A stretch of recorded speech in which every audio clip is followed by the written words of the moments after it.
Este segundo vídeo lo titularemos Consideraciones sobre la declaración Fiducia Supplicans. Vamos a ver, después de ver muchos vídeos y después de leer muchos artículos publicados sobre esta declaración del Vaticano, yo hay determinados puntos que sí que quiero tocar. O sea, no va a ser nada exhaustivo, simplemente es una opinión de lo que a mí me provoca, de lo que a mí me suscita, ¿verdad? En contra de lo que muchos dicen, el texto no se refiere a bendecir a las personas, se refiere literalmente bendición a las parejas. Esto es, ya se está dando una nota, ¿verdad? En el bendicional te encuentras bendición de una casa, bendición de un hospital, bendición de una capilla, bendición de un matrimonio, bendición de unos novios. O sea, al final incluso el mismo bendicional sí que se habla de bendecir incluso cosas que realmente en la teología de la bendición no hay ni una sola oración sobre la cosa, ¿verdad? Cuando se bendice, por ejemplo, un local, no se dice para que el local dure, sino es que se bendice a las personas que van a realizar su función o van a estar o van a compartir en ese sitio, ¿verdad? Con lo cual siempre, toda bendición efectivamente siempre es a las personas, pero en cuanto que usen algo o en cuanto que tengan una cierta relación entre ellos, ¿verdad? Se puede bendecir a peregrinos, no simplemente a la persona, sino respecto a la peregrinación que van a hacer, ¿verdad? Pues esto es lo primero. El texto sí que dice taxativamente bendición a las parejas, que esto ya es indicativo de lo que está buscando, ¿verdad? Y aquí digo otra cosa más. Si se bendice a la pareja, se bendice la relación que la une. Con lo cual sí que se está diciendo que lo que interesa de esa bendición es la relación que une a esa pareja que está en adulterio, a esa pareja que está en concubinato o a esa pareja que está en sodomía, ¿verdad? Toda bendición efectivamente es una acción por las personas, pero incluye una alabanza a Dios, porque ha creado eso, ¿verdad? Cuando tú bendices cualquier cosa, lo primero que se hace es una alabanza a Dios, que dándole gloria por lo que ha hecho, ¿verdad? Si es bendecir un animal, no se bendice al animal, sino a la persona que va a utilizar ese animal, pero se le da gloria a Dios porque ha creado los animales. De alguna forma, si en la bendición de una relación incluyes una alabanza, ¿cómo vas a alabar a Dios por hacer un pecado? Para empezar, le estás diciendo que es Dios el que lo ha hecho. Segundo, lo que estás diciendo es que a Dios le alaba el pecado, que podemos alabar a Dios desde el pecado. ¿Cómo es eso? O sea, son cosas que yo sinceramente no entiendo que haya buena voluntad. Sí que lo entiendo desde una mala voluntad. Seguimos. Un tercer argumento sería se niega que sea bendición litúrgica y se le llama bendiciones pastorales, pero yo no conozco ni una sola bendición que no sea liturgia. De hecho, liturgia, ¿qué es? La oración oficial de la Iglesia, cuando un sacerdote actúa en nombre de Cristo, ¿verdad? Liturgia, ¿qué es? El servicio público de la Iglesia, con lo cual en el momento en el que el cura diga en el nombre del Padre, del Hijo y del Espíritu Santo, eso ya es liturgia. Con lo cual no puede haber una bendición no litúrgica. O sea, a lo mejor lo que podrías haber dicho es bendiciones no sacramentales. Lógico, una bendición no es un sacramento. El matrimonio no es una bendición. El matrimonio es la unión del marido y del novio y la novia que se hacen marido y mujer por su propia voluntad delante del ministro cualificado. Ni siquiera esa bendición del cura el que les hace marido y mujer. Con lo cual no hay bendición sacramental. Hay bendiciones litúrgicas. Y si no es liturgia, no es bendición, porque ¿qué vas a decir? No, yo os bendigo en mi propio nombre, o yo os bendigo por mis santas narices. Al final, o es liturgia, o ahí no interviene Dios. Seguimos. En definitiva, con estos temas podemos ir viendo, vamos hilando y nos damos cuenta, uno, estás en nombre de Dios alabando algo que es un pecado. Esa relación pecaminosa, por ejemplo, con lo cual, ¿cómo puedes decir yo te alabo, Señor, por el pecado que están cometiendo estos hijos tuyos y te pido para que estos hijos tuyos dejen de pecar. Esa sería, para empezar, en la alabanza sería una contradicción, con lo cual ni siquiera se puede bendecir diciendo y te pedimos que se conviertan. Es imposible, porque tiene que haber una alabanza en toda bendición, ¿vale? Con lo cual ya hay un sacrilegio.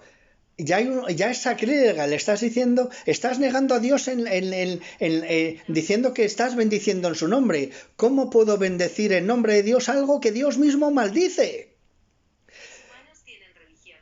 Seguimos. Y además, aunque en el texto se dice por activa y por pasiva que no niegan el magisterio anterior, que no niegan la sagrada tradición, en el fondo se están enfrentando a una tradición de 2000 años. Se están enfrentando a todo el magisterio anterior, a toda la doctrina anterior sobre las bendiciones. Se están cargando lo que es una bendición. Y seguimos. Por otro lado, se incluye como 3 insultos a los curas que son demasiado talibanes, como no lo dice así, pero al final la sensación que a mí me ha quedado es que soy muy malo por no querer hacer esas bendiciones, porque no quiero a los homosexuales lo suficiente como para poder bendecir su relación. A lo mejor es que les quiero lo suficiente como para poder decirles la verdad.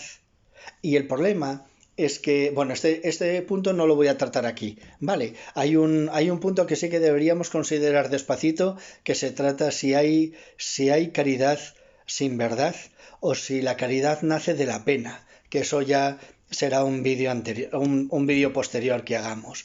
Pero hay otro punto muy importante, que al decir esto, al parecer, que cuando resulta que los curas que hagan bendiciones no litúrgicas, sino pastorales, que no sé qué bendición es esa, a estas parejas, se nos deja expuestos a la reprobación social.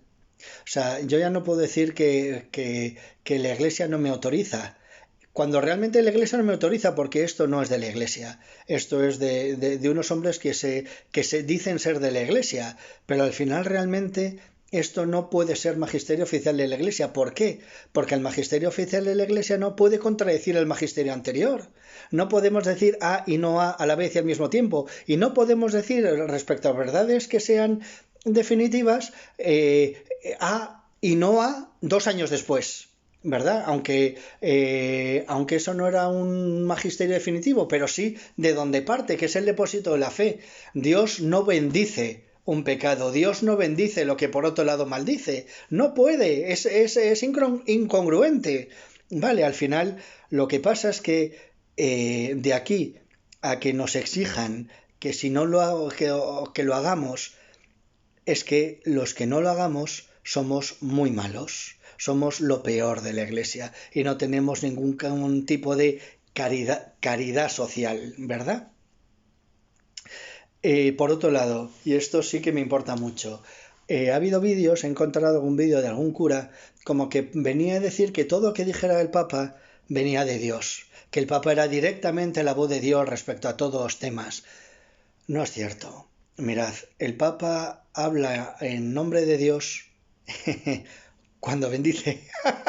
Realmente, esto es, el Papa habla en nombre de Dios cuando realmente no contradice el magisterio anterior, no contradice todo lo que ha sido la vida de la Iglesia en estos 2000 años. Si el Papa va en contra de lo que dice la Iglesia, no hay que hacerle caso. Y ahí tenemos casos, ¿verdad?, de los grandes obispos que fueron contra el monofisismo, que en el siglo VI, V más o menos, un papa favoreció.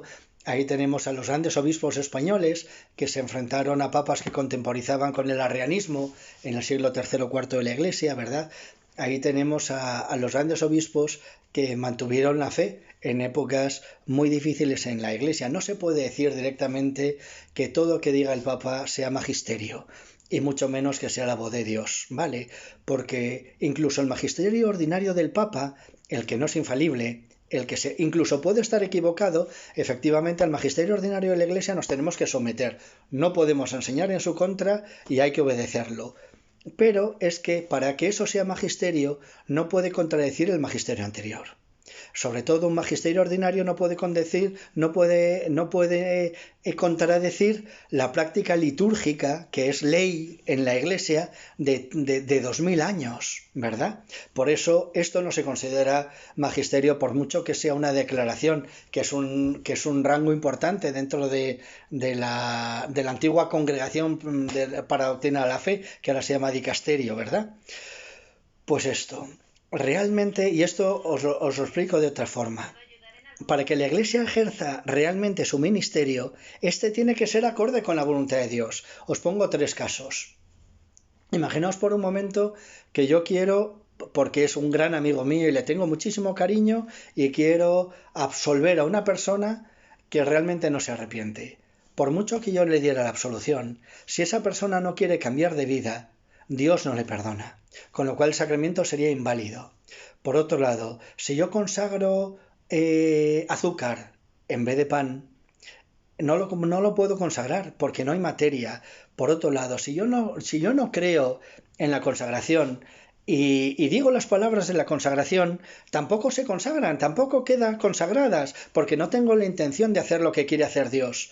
Y por último, respecto a la Eucaristía mismo, si yo no digo las palabras de la consagración, si yo digo esto recuerda o esto sería como el cuerpo de Cristo, ¿verdad? Tampoco consagro, porque para que la consagración sea válida, las palabras tienen que ser válidas, ¿verdad? Con lo cual vemos tanto en la confesión como en la Eucaristía varios puntos donde si realmente no hago lo que Dios quiere, no sirve para nada lo que yo haga, ¿verdad? Para que la Iglesia pueda actuar, tiene que actuar según el sentir de Dios, según el querer de Dios. La Iglesia no tiene validez por sí misma, porque lo que nos salva no es la Iglesia, es Cristo, ¿verdad? Por eso la Iglesia, para poder actuar válidamente, tiene que actuar según la voluntad de Cristo, según lo que Cristo quiere hacer, ¿verdad? Pues esto es lo importante en este tema, ¿verdad? Si un sacerdote no quiere hacer lo que hace la Iglesia, no hace nada. Si un obispo no quiere hacer lo que hace la Iglesia, no hace nada. Y si el mismo Papa tratara de hacer algo en contra de lo que quiere Dios, tampoco conseguiría hacer nada. Por eso nosotros no idolatramos al Papa. El Papa no es Dios. El Papa no es la personificación de Dios en esta tierra. El Papa es un servidor. Él mismo lo dijo en alguna declaración que tuvo hace unos años, que él tenía que obedecer al depósito de la fe, que él tenía que obedecer al Evangelio, que el Papa no estaba por encima del Evangelio. Pues es que esto es así. Entonces, si alguna vez algún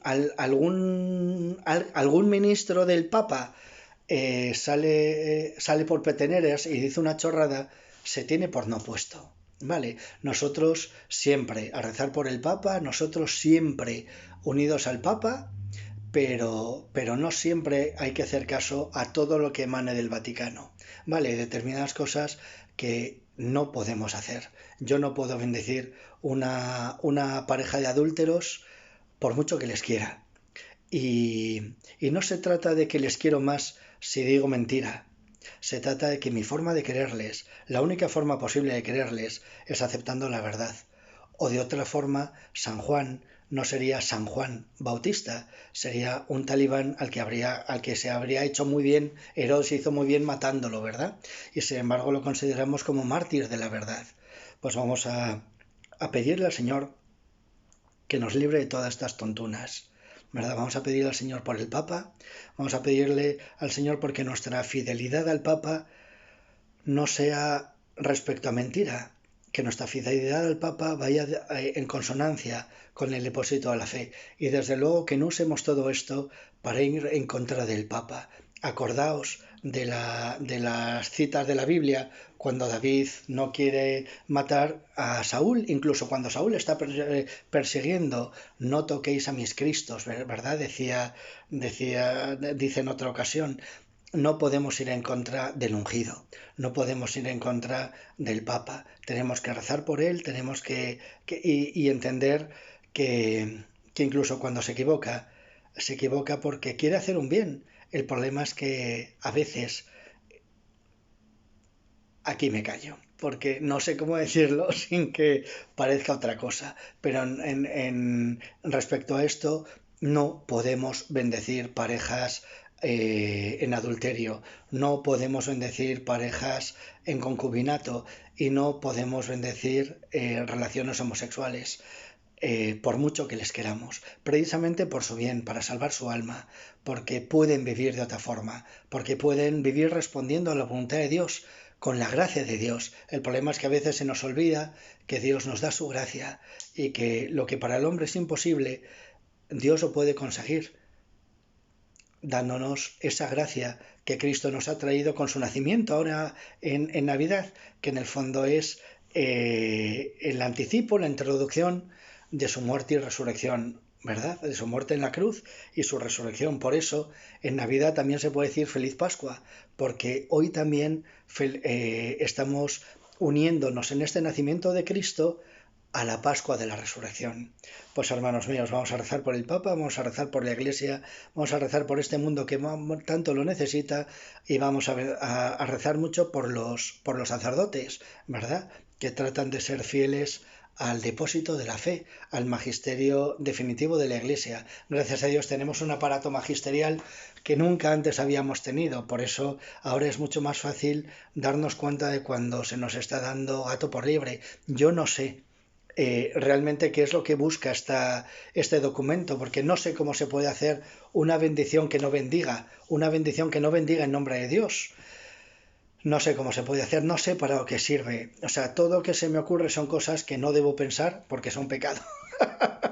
Vale, porque al final es pensar mal de otros. Así que vamos nosotros simplemente a rezar y a ser fieles a Jesucristo. Y lo que sí que puedo hacer es alabar a Dios por todos los que queréis vivir vuestra fe auténticamente, verdaderamente unidos a Cristo. Y sí que puedo pedir por vosotros, ¿verdad? Para que el Señor os consolide, para que el Señor custodie vuestra fe y para que vuestra fe pueda dar frutos de santidad y de apostolado. En el nombre del Padre, del Hijo y del Espíritu Santo. Amén.